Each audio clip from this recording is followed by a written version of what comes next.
আমি দুধটা একদম ঘন করে নিয়েছি। দুধটা বসিয়েছিলাম প্রথমে, তোমাদের দেখিয়েছি।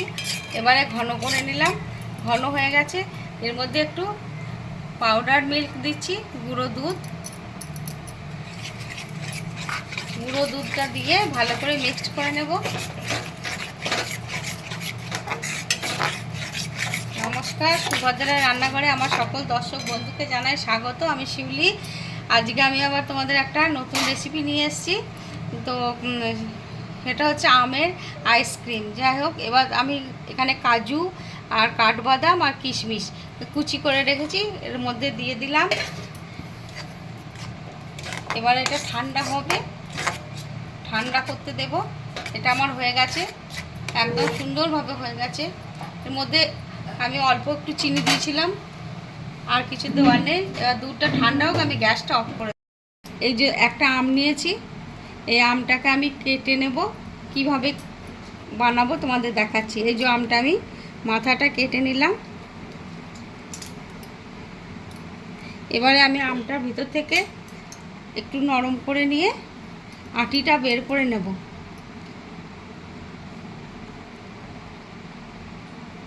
আস্তে আস্তে, একটু আস্তে আস্তে করতে হবে ব্যাপারটা।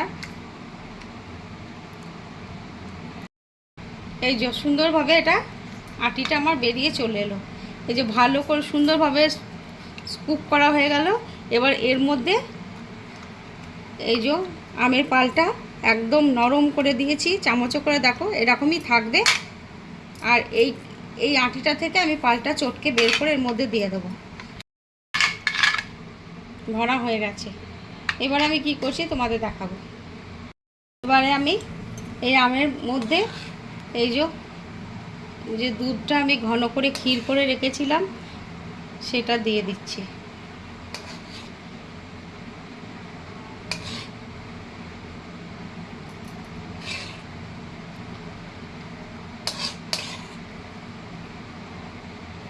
এবার আমি আমার ভর্তি করে দেওয়া হয়ে গেছে আমটার মধ্যে। এবার আমি আমের মাথাটা চাপা দিয়ে দিলাম। এবার আমি এটাকে ফ্রিজের মধ্যে রেখে দেবো 6-7 ঘন্টা কি 8 ঘন্টা। তারপরে এটাকে আমি বের করে দেখাবো এটা কেমন জমেছে তোমাদের। কালকে আমি যে আমটা বানিয়ে ফ্রিজে রেখেছিলাম, আমের কুলফিটা, তো এখন আমি ফ্রিজ থেকে বের করে নিয়ে এলাম, তোমাদের দেখায়। এই যে তো বের করে নিয়ে এসেছি। এবারে আমি আমের গায়ের ছিলটা মানে খোসাটা ছুরি দিয়ে দিয়ে এটাকে আমি ছাড়াবো। আস্তে আস্তে মানে ছাড়াতে হবে, খুব আস্তে আস্তে ছাড়িয়ে ফেলবো। ছাড়ানো খুব কষ্টকর ব্যাপার, মানে এতটাই যে ঠান্ডা, হাত একদম কনকন কনকন করছে ঠান্ডাতে, মানে ধরে থাকতে পারছি না। যাই হোক, আমার ছাড়ানো হয়ে গেছে কমপ্লিট। এবারে এটাকে আমি পিস করব, কাটবো। মুখের চাপাটা খুলে দিচ্ছি। পিস করেছি, মানে ধরতে পারছি না, তোমাদের কি আমি দেখাবো বলো, এমনই অবস্থা।